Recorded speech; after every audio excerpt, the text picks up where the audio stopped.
create by listening to the Dharma. May I attain Buddhahood in order to benefit all sentient beings. I take refuge until I am enlightened in the Buddha, the Dharma, and the Sangha. By the positive potential I create by listening to the Dharma. May I attain Buddhahood in order to benefit all sentient beings. I take refuge until I am enlightened in the Buddha, the Dharma, and the Sangha.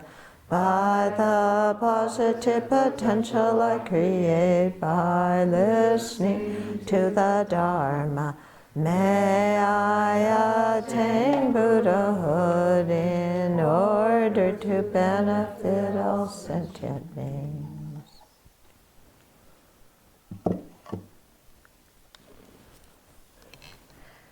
Good evening, everybody.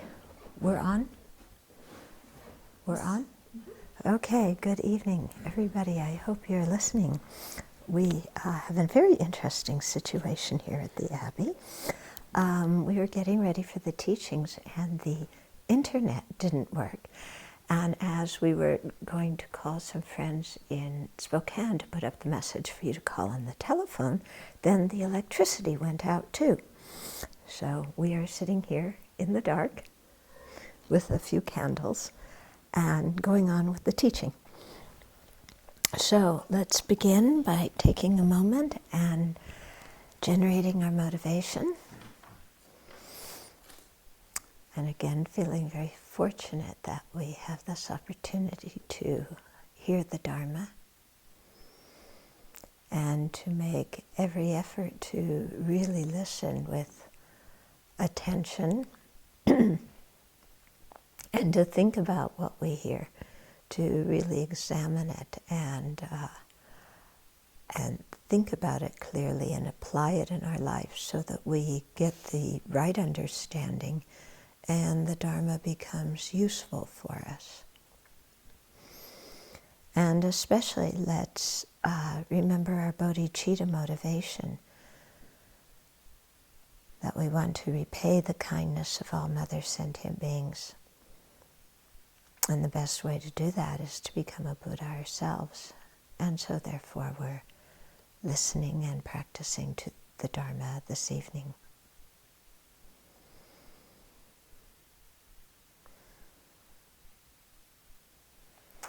Okay. So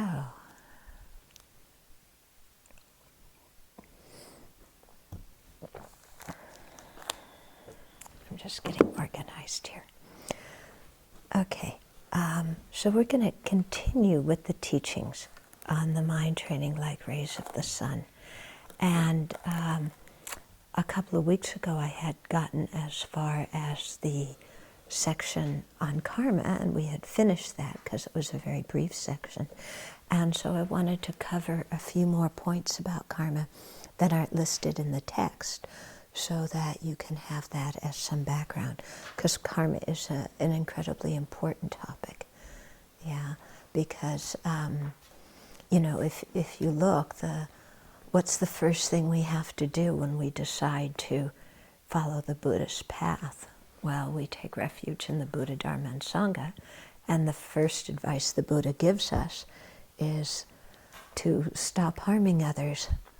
And so to stop harming others, then we have to understand what actions cause harm and what actions cause benefit to both ourselves and others. And so that involves the whole topic about karma. So that's where we are. So last week you had some homework, remember? Mm-hmm. Yeah, to think about the 10 non-virtues and to go through them one by one, you know, thinking about them in terms of the 4 parts for each one. Okay, did you do that? Mm-hmm. Yeah, and what did you come to through doing that? What did you understand? Well, it has much more ramifications than each action has more parts to it than I was aware. Okay, so each action has more parts to it. For example, Yeah. on a particular... Here, let's see if we can pass the phone to you easily. So, for example, on the topic of unwise sexual behavior, which is, I felt like I had purified before, but as I went through the 4 things, I discovered that the lies that went along with that particular action is not something I had ever really thought of in relation to that action. So by looking at all the pieces, the motivation, the affliction, and so forth, I found that there was much more depth to the negative, to one single negative action. Yeah. Okay, so when you examined each one more closely, you saw that it wasn't just one negative action, but it was tied in with other negative actions. And you saw this because you were looking more closely at each one through looking at the 4 parts. Good, good. Yeah, and that's, you know, you mentioned about the lying that accompanied the unwise sexual behavior. I think if we look at most of the other negativities that we've done, often lying accompanies them, you know, because we want to keep it secret. We don't want anybody to know what we did or what we're doing or, you know, how we're manipulating them to get what we want or whatever our trip is. What did other people learn from that exercise?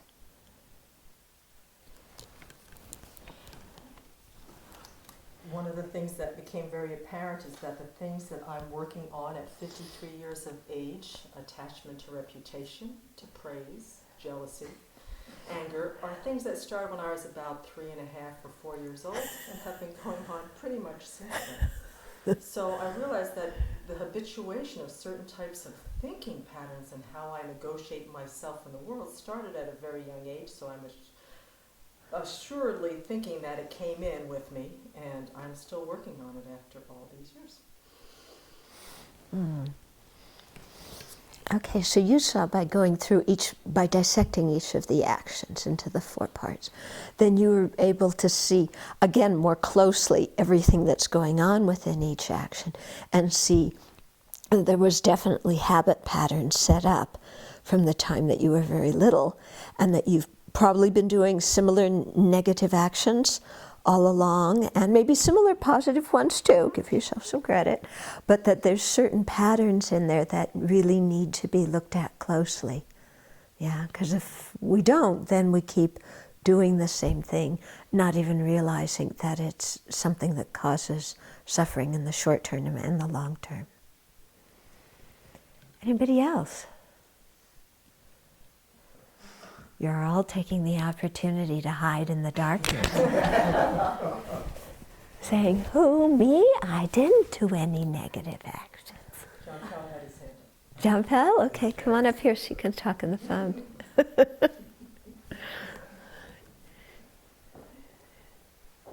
He's coming.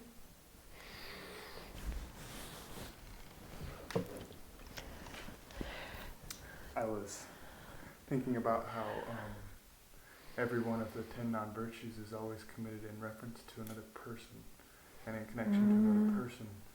And then in thinking about that, I realized that also not only are they the object of the action, but also most of the mental states created are concerned about what those people think or how they're going to react. So it's all very much based around other people.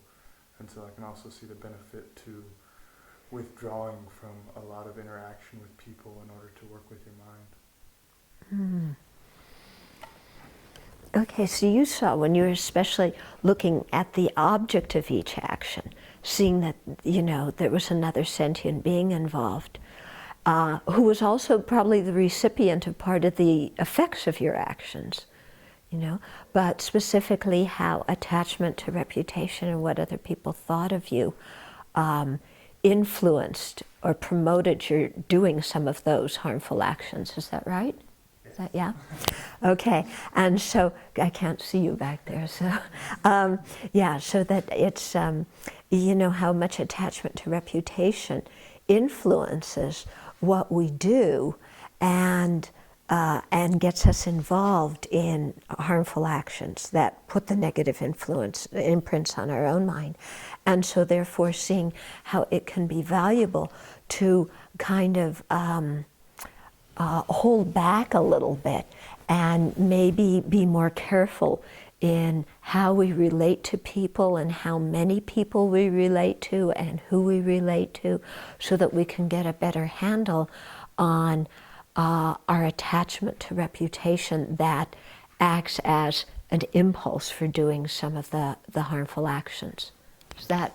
Yes, exactly. Okay, that's it? Yes. Okay, good.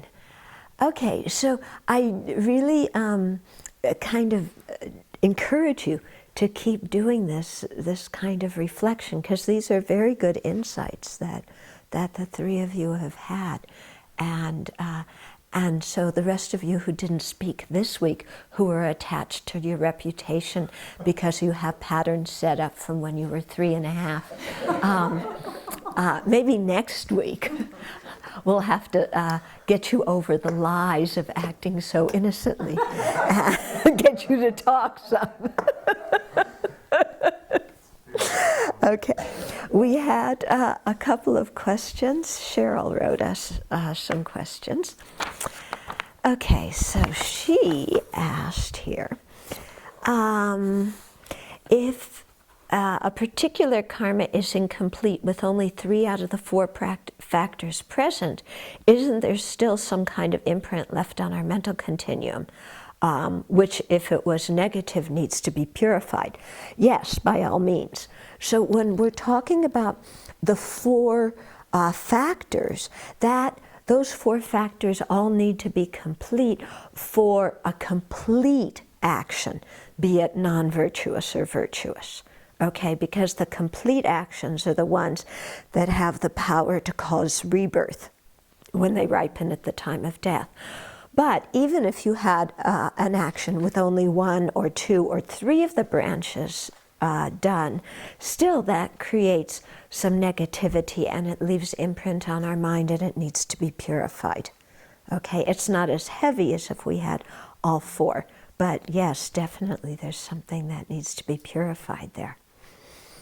Okay, and then her second question was, so if the 7 non-virtuous actions are paths to suffering results, could we also say that the 3 mental afflictions can be a path to the 7 actions, and so therefore it's good to confess even our negative thoughts? Okay, now if we look back at the 10 non-virtues, the last 3 are mental afflictions. Okay, covetousness is related to attachment, maliciousness is related to anger, and wrong views is related to confusion. And so those 3 non-virtues, those 3 last of the 10 non-virtues, those are those mental factors when they've been percolating to the point where they've gotten strong enough where there's a plan to act on them. Okay? So they don't just come into our mind as being that strong. They start out, let's say, with a little bit of attachment. But if we don't watch our attachment, before long, we're into coveting something. Okay?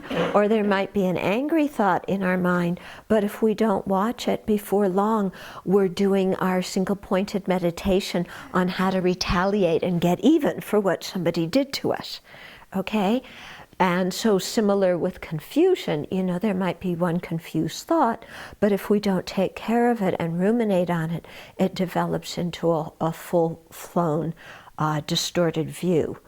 Yeah. So yes, if we can catch things at the point where it's just the afflictions starting to enter, before the afflictions gotten strong enough to become those 3 mental non-virtues of coveting, maliciousness, and distorted views, if we can do that, that's very good. Okay, and so yes, purify the afflictions, and then purify those 3 of the mental non-virtues, and then purify the 7 verbal and physical non-virtuous actions that were produced by the 3 mental non-virtues.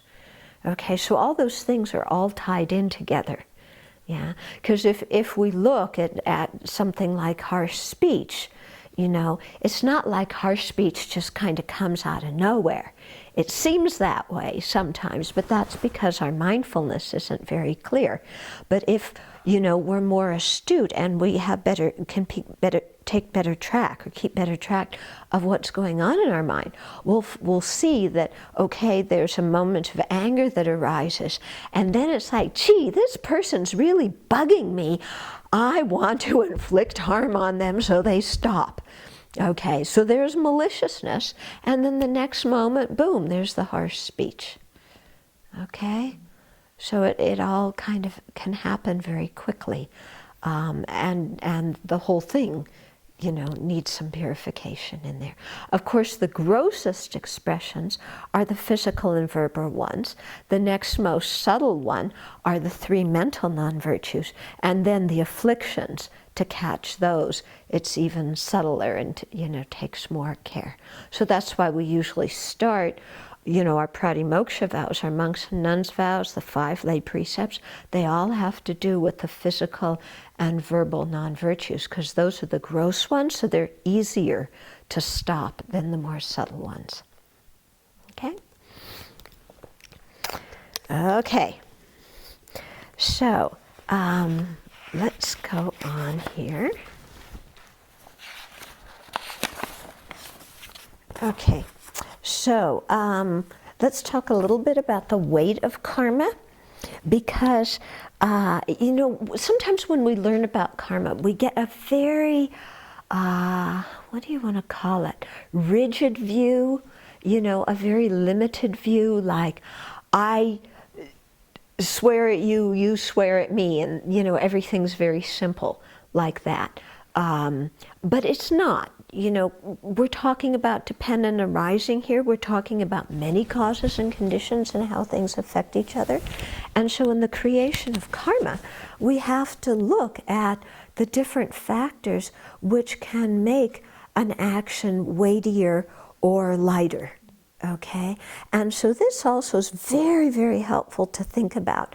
And it's going to be your homework assignment for this week, so that when you think about the different virtuous and non-virtuous actions you've done, you really apply these criteria to see which ones are heavier, which ones are lighter, because then it gives us some idea about which ones to emphasize the purification of more. And also by knowing the factors that make something heavy and light, it gives us more ability to, at least if we're in the middle of something, try and minimize the damage and make it a lighter rather than a heavier negativity. Or if we're doing something that's constructive, to try and maximize it and make it weightier. Okay, so the strength of our intention is one of the things that influences whether an action is heavy or light. So if we have a very strong intention, it makes it heavier. Because remember, that mental factor of intention is karma. Yeah? So how strong that factor is going to influence something that's light or something that's heavy.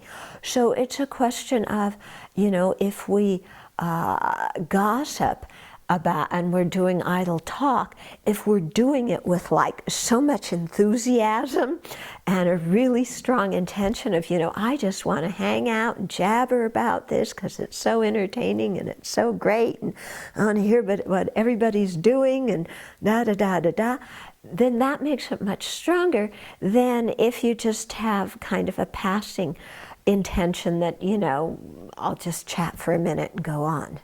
Okay? So same thing too, like if you kill an animal, an insect, a human being, whatever it is, if there's a strong intention, you know, like really strong anger or really strong ignorance or strong attachment, then that makes it much, much heavier. Okay? And similar with the virtuous actions. For example, in the morning when we're setting up our altar, you know, if we have a strong feeling of bodhicitta, it makes the action of making offerings much weightier on our mind than if we just go, oh yeah, for the benefit of sentient beings, I'm offering this water. You know? So if we try and put some oomph in our meditation, it makes it, the karma stronger. Okay, the second thing is the method of doing the action. Okay, so how we do the action. So this has to do with whether we do the action repeatedly. You know, if it's something we do repeatedly, it's going to be stronger, isn't it? Yeah.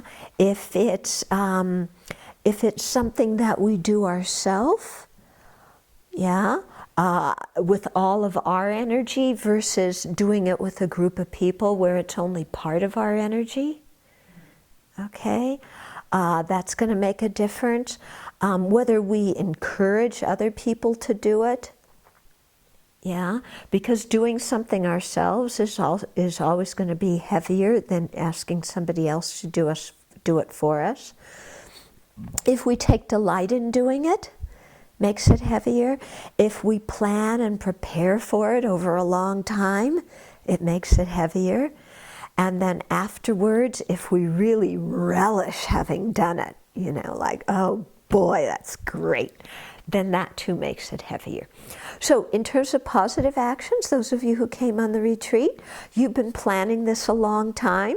You've been making preparations for a long time. Okay, so everything you did to plan the retreat and make it happen is something virtuous. It makes you appreciate the retreat more. It makes your virtue while you're here stronger because you've been planning on it. Those of you who've been doing a meditation practice for a period of time, so you've done the sadhana repeatedly, okay, it makes it stronger. In the same way that if we lie and we're in the habit of lying, that also makes it each individual lie much stronger. Okay? So to really think about that. And yeah. Okay. Then the third factor is the lack of an antidote. So if we do something, let me just go back to the method of doing the action. The second one, that can also include how you do it. You know, so if you like, for example, you'll see in different political prisoners, sometimes they're tortured and then they're killed. Okay, so doing something like that. Or sometimes as little kids, you torture a bug before you squish it. So that makes the action much heavier because of the way that the action was done. Okay. Similarly, if you're going to make an offering, giving it with your own hands, giving it in a respectful way, is going to be much weightier than just saying to somebody else very offhanded, oh, please give them this for me. Okay. Then the third one is the lack of an antidote. So if a negative action is done, it's heavier when we don't apply any kind of antidote to it. Or if we don't do any other, in the case of negative actions, if we don't do any other constructive actions or many constructive actions during our life, then the negative actions that we do, they become weightier on our mind stream because that's all that's sitting there. If we don't do any purification, they become weightier. Okay. On the other hand, if we try and live an ethical life and create positive actions, if sometimes we slip up and do some negativities, it won't be so heavy. And then when we do virtuous actions, it will be heavier. Okay. Then the fourth one is whether we hold distorted views while we're doing the action. So, if we have very strong distorted views that in addition to having, let's say, attachment or anger or resentment or jealousy as a motivation, we really think that this action is virtuous. Okay? So, the situation that's happening in the Middle East, on both sides, both the Israeli and the Palestinian side, saying, balming the other side. This is something that's very good. It's really important. You know, it's going to bring us a heavenly rebirth, or it's going to make our country exist and make our people exist and please God. And so that kind of distorted view, and then on top of it you have attachment to the land, you have an animosity for the other side. Of course, the attachment and the animosity can't be in the mind at the same time, but you know, they could, one or the other could come into the planning stages too. So all of that makes negative actions heavier. Okay, and then the object of the action is also something to be taken into consideration. So, for example, whether we create virtue or non-virtue in relationship to our parents, that's very important, because our parents are a field of merit, because they're the ones who gave us this body, you know, in dependence upon which we can practice the Dharma. The karma that we create with respect to our spiritual master and the 3 jewels is also very heavy, because of the role that they play in guiding us to enlightenment. The karma we create in relationship to people who are in need or who are ill is also heavy, because they're the field of compassion, because they really need help. Okay, so it's very helpful to look at the actions that we do and see how we can, let's say, maximize the virtuous karma that we create, you know, and take good care of our relationship with our parents, with our spiritual mentor and the 3 jewels, with the poor and the ill. Okay, and so make sure we don't do negative karma in relationship to them. And when we do constructive karma, then to really, you know, do it well, and to realize we're creating strong karma. Okay, so that's why, for example, when the lights went out, I was telling John Pell when he came that we can't just go under the altar and take all the candles that were going to be offered to the Buddha, and because the lights are out, then put them all around the house, because we need to see things, because those are things that mentally have been designated for the Buddha. Okay, if we take them, we're stealing from the Buddha.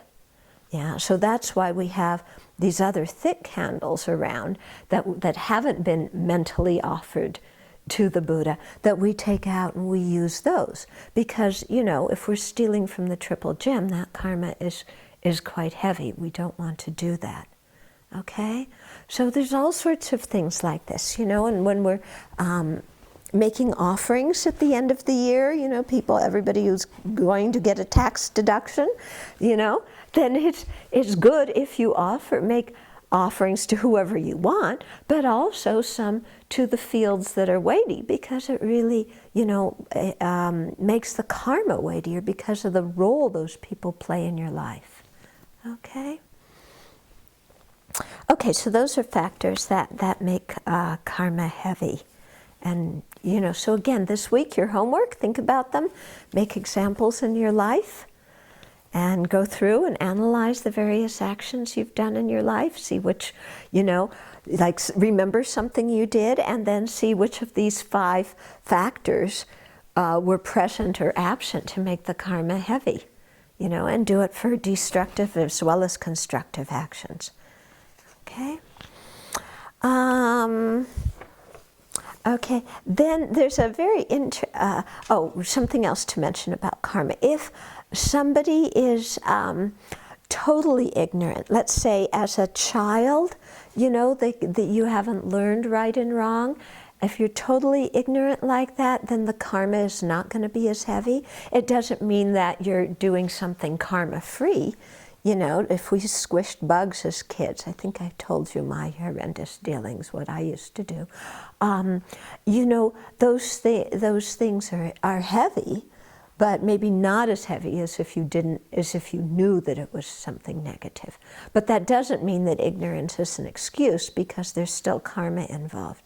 Similarly, if somebody is mentally ill and they do a negative action, it's not as heavy as if somebody is in their their full aware state of mind and can make a rational decision. And you see that even in the law, how the law discriminates between somebody who is mentally ill and somebody who has all their faculties when they do a negative action. And similarly in our monastic vows, if somebody is mentally ill, they're not in their right frame of mind, then they don't create a downfall when they do any of the actions that break the precepts. Okay, then the question comes, well, people who have precepts, when you break them, are you creating more or less negative karma than somebody who doesn't have the precepts?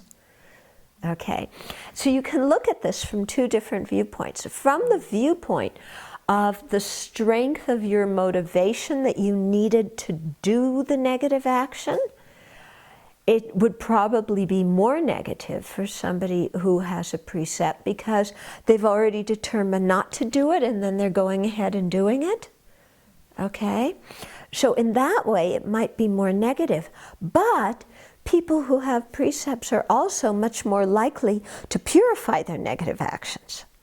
And so because they have the precepts and they're aware of karma and they will probably engage in purification, then from that viewpoint, it's probably going to be the case that their negativities will be lighter than somebody who doesn't have precepts, who doesn't even think about purifying and who doesn't develop any kind of regret for the action. Okay? Okay. Then we're going to move into talking a little bit about the results of karma. And because remember last week I was saying that it can be very helpful, when negativities happen to us to think, this is a result of my own negative karma, and how we can't remember specific things in previous lives, but we can get general ideas of the kinds of things that we must have done before that bring the results we're experiencing now. So I thought to go through some of these things, because it's helpful when we have experiences this life to get an idea of what we did in previous lives, so that we can develop a strong intention not to do that action again. And then also, it can, right now, when we're thinking about what to do, if we learn what the ramifications of our actions are and what kind of results come from our actions, it might also help us restrain ourselves from getting involved in certain negativities. Okay, so it's very good, this whole thing of really seeing that the relationship between cause and effect, in terms of our actions and the results of our actions. So I'm going to read some things from Nagarjuna, the Precious Garland, where he's talking about karma and some of the results. And then I'll go through kind of some of the more, the explanation in the Lamrim about the different kind of results and go through some examples. Okay, so Nagarjuna says, a short life comes through killing. Makes sense? Yeah, if you've killed others in a previous life, it creates the karma to have a short life oneself. Much suffering comes through harming. So even if we don't kill somebody physically, if we've harmed them physically, much suffering is going to come, physical suffering to us. Poor resources come through stealing. So if we deprive others of their belongings and make it difficult for them to live, then we'll be born in a situation where we have poor resources. And enemies come through adultery. Well, that happens even in this life, doesn't it? Yeah. Okay. From lying arises slander. So when we lie, it creates the cause for others to slander us and speak untruths about us, ruining our reputation. Through divisiveness, a parting of friends. So when we use our speech to create divisiveness or disharmony, then it results in our having difficulty with friends in another lifetime. From harshness, Here, in other words, harsh speech, it comes hearing the unpleasant. So when we dish out insults and abuse and criticism, then that's the cause for us ourselves hearing the unpleasant, you know. And we hear the unpleasant so often, don't we? Even when other people from their side aren't intending to speak unpleasant to us, we still hear it as criticism, okay? So that comes from our own harsh words. From senselessness, in other words, senseless speech, idle talk, what comes is our own speech is not respected. So you know how sometimes, oh boy, sometimes how you say things and it's like you're invisible and nobody listens to you? Yeah? And you give instructions and people do the opposite, or they say yes and they don't do it at all. Okay, so your speech is not respected. Yeah, what's the cause of this? Idle talk. And you can see how it works, can't you? You know, when we just go blah, blah, blah, blah, blah, blah, blah, then even in this life, people aren't going to listen to us. So of course, if that seed's been in our mind for some time, and then we find ourselves in a situation where people just, you know, shine us on, well, result of our own idle talk. Okay, covetousness destroys one's wishes. So when we covet things, it destroys our being able to fulfill our wishes.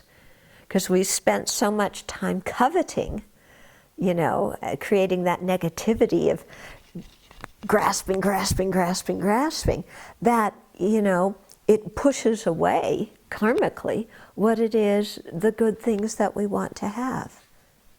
Okay? We see that happens in this life too, doesn't it? Yeah, when we become possessive, when we're coveting, when we're stingy, when we don't share, then it destroys our fulfilling our own wishes in terms of the things that we have. Harmful intent yields fright. This one I find very interesting. So you know how some people tend to be very kind of frightened all the time, or easily frightened, or they're always kind of suspicious and they think people are going to harm them or people are going to criticize them, or they're just mistrustful and frightened, you know, of other people. And to think that that comes as a karmic result of our own malicious thought, okay, our own harmful intent. And so you think about it, because when we've had malicious thought, harmful intent, vengefulness, when we've thought about how to cause harm to others, psychologically it just puts the imprint in our own mind of, you know, well, I'm certainly not being a trustworthy person to somebody else, so I'm not going to trust them either. What I'm doing to somebody else, they could easily do to me. So we become suspicious and frightened and always seeing harm, whether there is harm or no harm. Okay? These things are very helpful to meditate on. You can really see psychologically how they connect. Okay? Distorted views lead to bad views. So again, if we spend our time thinking about distorted views, it's just gonna, you know, we'll wind up being born in a situation as a person who's just chock-a-block full of wrong views, to the extent that when we even hear the Buddha's teaching, we run the other way. Yeah, and you can see this sometimes, you know, how people come to a Dharma talk and they hear what the Buddha's teaching and they go, oh, this is, you know, and they run away. Or they hear teachings on selflessness and they think, oh, the Buddha's a nihilist saying there's no self. You know, my eternal self is gonna, Buddha says, doesn't exist. What is he talking about? And so they run the other way. Yeah, so you can really see how if we cultivate distorted views now and don't clear things up in our own mind, then they become really reified and strong in future lives, to the extent that we could just walk away from the Dharma, which would, be a tragedy, wouldn't it? And you see it so often, don't you?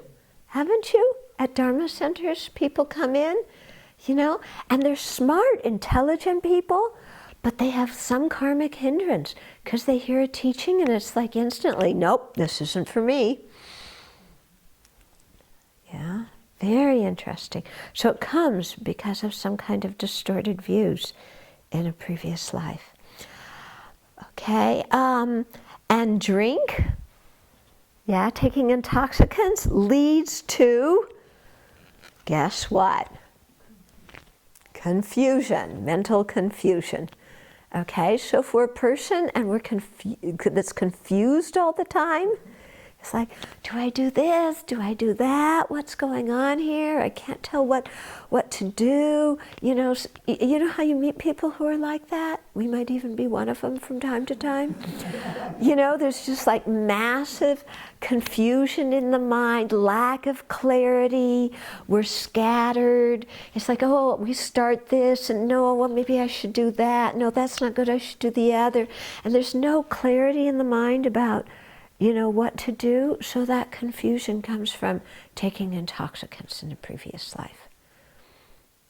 Not to mention this life. Okay, through not giving, through, in other words, through having the ability to give, but being stingy, being miserly, comes poverty.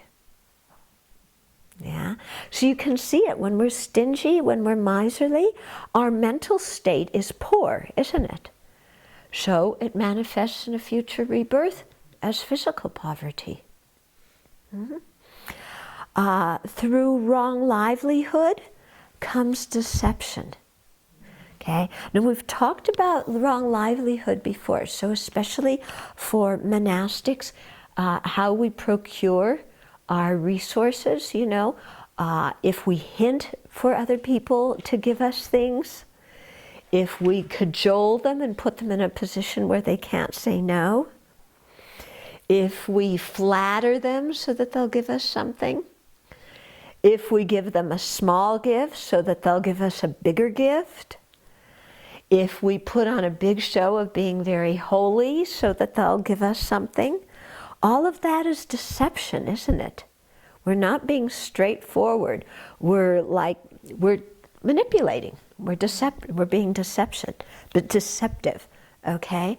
And so from that kind of wrong livelihood creates the cause for deception, which means in this lifetime we continue this deception, but it also means that other people will deceive us.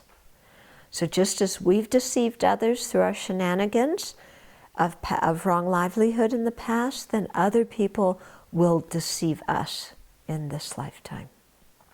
Okay? Through arrogance, a bad lineage. What bad lineage here means is being born in a lower social class, being born, either in the caste system in a lower caste or somewhere where you're persecuted, where you're not respected, something like that. And that comes from arrogance. Okay. Now, when you look what goes on, sometimes in situations where people are oppressed, you have the oppressor and the person who's oppressed. The oppressor is usually very arrogant, aren't they? You read about in the concentration camps in World War II, you read about the situations in the South in the US during the times of slavery or whatever, and people who have the power of being arrogant, it creates the cause in the future where you become the oppressed person, okay? So that you become the one who's born in the lower class who has more difficulty. Yeah. So you look at situations, so many situations where you have people, you know, the oppressor and the oppressed. And then you wonder, in the last life, who was who? And in the future life, who's going to be who? You know, and how much are people switching roles in this? Yeah. And when you really look at that, then you realize, wow, there's no reason to ever get arrogant about anything. Yeah. Because, you know, in the last life, we could have easily been the person we're being all arrogant over, and in the future life, if we keep being arrogant, we'll be in that lower position again. Okay. Through jealousy comes little beauty. Interesting, isn't it? You know, when we're jealous, we're often jealous of people's good fortune, yeah, their beauty, their high status, their abilities. When we're jealous, is our face beautiful? Yeah, when our mind is overwhelmed with jealousy, is our face beautiful? No. So even this life, we're having little beauty, let alone in next life. Through jealousy comes little beauty. Okay? An unattractive complexion comes from anger. So similarly, when we're angry, we hardly are attractive, are we? You know, our face is red, we're snarling, we're in a bad mood, there's a frown on our face, you know. And so we're not very pleasant to look at when we're angry. It creates the cause to be born and very unattractive in the future.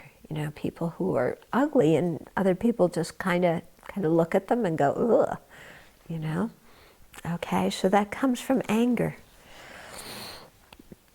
Stupidity comes from not questioning the wise.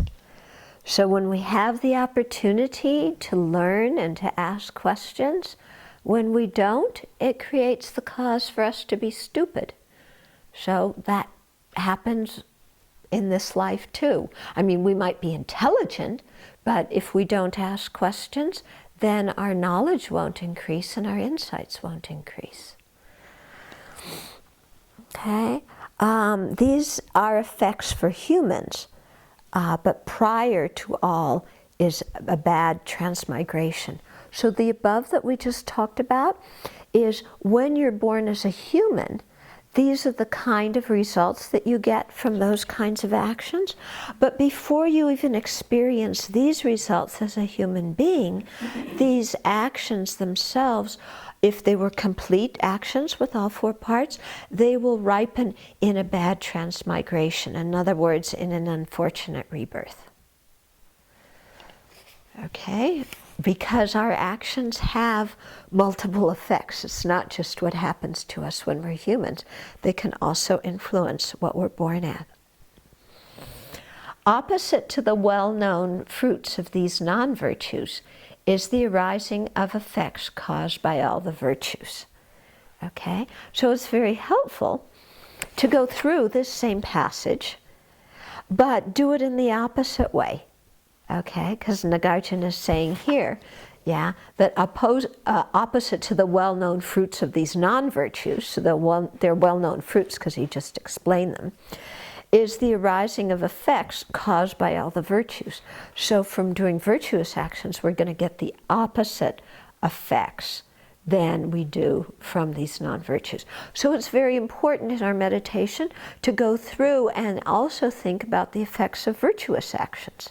Okay, so when we do virtuous actions, think of the effects it will bring us, you know, having a good rebirth, having these different qualities, you know, for example, having a long life through abstaining from taking life this lifetime, not being harmed by abstaining from harming others and by taking care of them, having good resources through not stealing and through sharing. Okay, so go through this whole thing, but see it in the opposite way. And then doing that gives us more encouragement to create virtuous actions. And also, what's helpful to do is to look at the good things that we have going for us in this lifetime, not just always moan and groan about our problems, and say, well, where did these opportunities that I have come from? What did I do to deserve the good opportunities that I have? Okay, so, you know, we all ate today, yeah, so, you know, when it says through not giving comes poverty, we have enough wealth that we ate, so that comes through being generous. Okay? If people trust our word, you know, and listen to us, sometimes they do, it comes by speaking kindly and at appropriate times. Yeah? If, you know, we're born in kind of the middle class and have the opportunity to go to school, or even born in a lower class, but the opportunity to get an education and improve our situation, you know, that comes through not being arrogant, but being kind to others, seeing them as equals. Okay? Yeah? Okay? Yeah, if you have a beautiful appearance, it comes from rejoicing. Yeah, the opposite of jealousy. So go through and think of these different things in terms of yourself and the people you know, and it really is very, very helpful for understanding karma. Okay,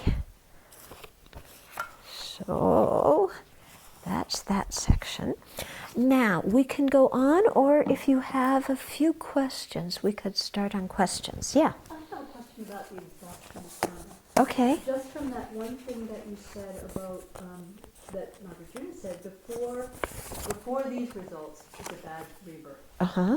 So how much can one act of killing, how long can that go on and on and on and on and on? Okay, so your question is, if prior to getting the results of, let's say, one non-virtuous action in this life, it also brings a bad rebirth, then for how long do we have to experience the result of one harmful action before it completely exhausts itself? Well, that is going to depend on some different circumstances. Part of it will depend on the weight of the karma. Okay? If it's an action we've done repeatedly, if it's an action with a strong intention, if we did the action with a lot of preparation and forethought, okay? So if the action was done towards a powerful object, so all these things will factor in to make something heavy. Something that's heavy, something that hasn't been purified, we don't create much other virtue in our mind, that's going to have a much longer ramification than if it was a lighter action, if we did some purification and so on. Okay? So that's where the heaviness and lightness comes in. And then also, I mean, karma is very complicated because sometimes one karma can bring a result, sometimes several karmas together bring the result. Yeah, so all these details are things really that only a Buddha can know. Yeah, but you know, especially when we talk about the results of karma, what we're going to be getting into for the complete actions, the ones with 4 factors. Yeah, then they also bring 4 kinds of result. One is the rebirth that we have. One is how people have experiences similar to what we had other people experience. The third one is the tendency to do the action again, and the fourth is the environment we're born into. So with complete actions, we have those 4, yeah, at least. And then, of course, you know, if it's something done repeatedly, done with a strong intention, it can, you know, we collect interest on the karma. So similarly for the virtuous karma. Okay. Other questions? Yeah. I'm confused about last week when you talked about karma being intention, Uh-huh. and then something about it relating to the 3 mental Okay. 10 disturbing. so I'm confused because karma's action, karma's intention, but there's some kind of difference when it relates to the mental. Okay, so you're a little bit confused about what I went over last week about how the three mental non-virtues are paths of action, but they are not actions. They are not karma, but they're paths of action. They aren't actions because action is that mental factor of intention, and those three are afflictions. Okay, coveting is, coveting, what I was saying, it's ignorance, anger, and attachment in their more developed forms are those three mental non-virtues. So those are afflictions, yeah. When we have any state of mind, we have many different mental factors that can accompany that state of mind, yeah. There's 5 mental factors that accompany every state of mind, and intention is one of them. Something like anger or confusion or distorted views or coveting, those don't accompany every mind. But when that mental factor is manifest in the mind, then the mental factor of intention that's also in that mind moment, becomes something that is non-virtuous by the power of the affliction being in the mind. Okay? And so that intention is the action, but the affliction is not the action. Okay? The affliction makes the intention virtuous or non-virtuous. Okay? So the mental factor of intention is the karma, and then when we act verbally and physically, that action also becomes karma. Okay? And we can get into a whole lot of philosophy about this, but I'll spare you for right now. Yeah. So not only are we dealing with these criteria of the weight of karma, but then we've also got the second point of the characteristics of karma, which is that all karma multiplies. So even things that are considered to be heavy karmas due to the object, the intention, they also exponentially increase unless they're purified or there's an antidote in the process. Right. So that things become weighty because of the 5 factors of weightiness, but also if they just stayed in the mind and if in the case of non-virtues they aren't purified, and if in the case of virtues they aren't destroyed by wrong views and anger, then those things will also get heavier on their own because of the multiplying effect of karma. Yeah.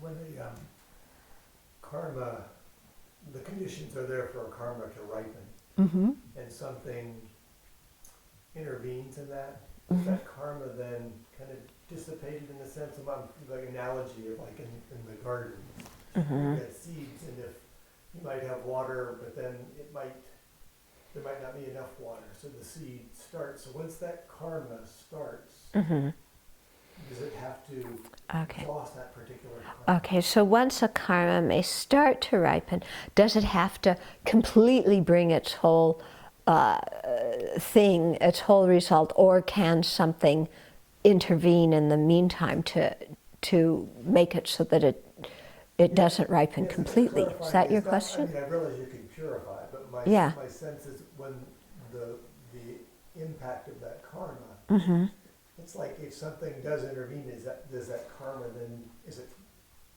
mitigated in karma? If nothing intervenes, if a karma is ripening and nothing intervenes, yes, it's going to keep on bringing its result. Okay?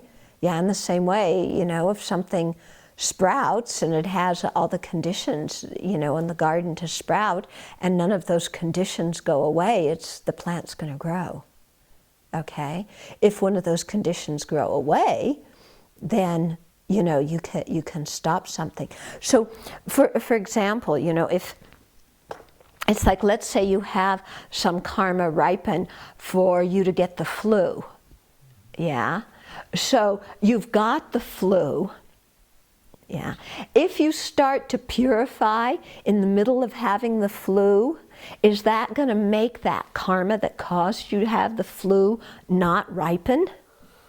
No, it's already ripened and it's there and you're in the middle of the flu and you got to get over it. Yeah?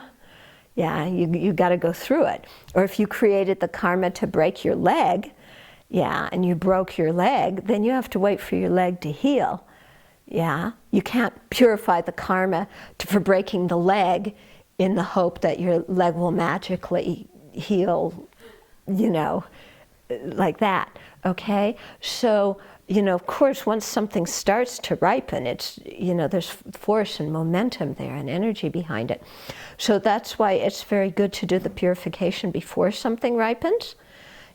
Of course, if some negativity starts to ripen, there may be the potential for more negative karmas to ripen. So it's good to do purification too, because at least maybe you can stop those other negative ones. Okay? Yeah? Is it also when you're experiencing a karma ripening and then you get angry or, have a non-virtuous response, then that's kind of what compounds? Okay, yeah, so when you have a negative karma ripening and you get angry, you get upset, you have a pity party, you blame others, you have a temper tantrum, you strike out, that kind of compounds your suffering, doesn't it, right now? And it also sets the stage and makes it much easier for more negative karma to ripen, okay?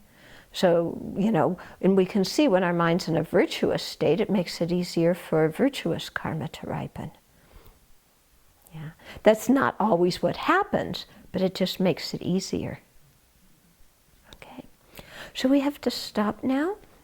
So please write your questions down and then I'll get to them next week, okay?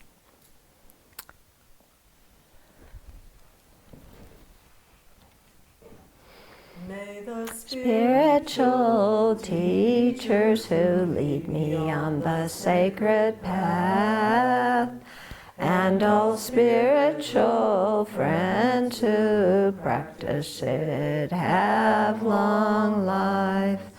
May I pacify completely all outer and inner hindrances. Grant such inspiration, I pray. May the lives of the venerable spiritual masters be stable, and their divine actions spread in the 10 directions. May the light of Losang's teachings dispelling the darkness of the beings in the 3 worlds always increase. Guru Ratna Mandala Niryatayami. Due to this merit may we soon attain the enlightened state of Guru Buddha, that we may be able to liberate all sentient beings from their suffering. May the precious Bodhi mind not yet born arise and grow. May that horn have no decline, but increase forevermore. In the snowy mountain paradise, you're the source of good and happiness. Powerful Tenzin Gyatso Chenrezig, may you stay until samsara ends. May the deeds of explaining and practicing the Dharma done by groups supporting the teachings and their upholders, who spread the view of dependent arising and non-violent actions in the 10 directions, and especially at Sravasti Abbey in the West, flourish.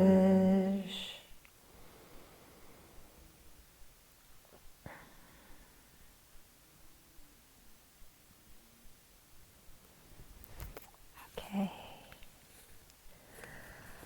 Bye-bye.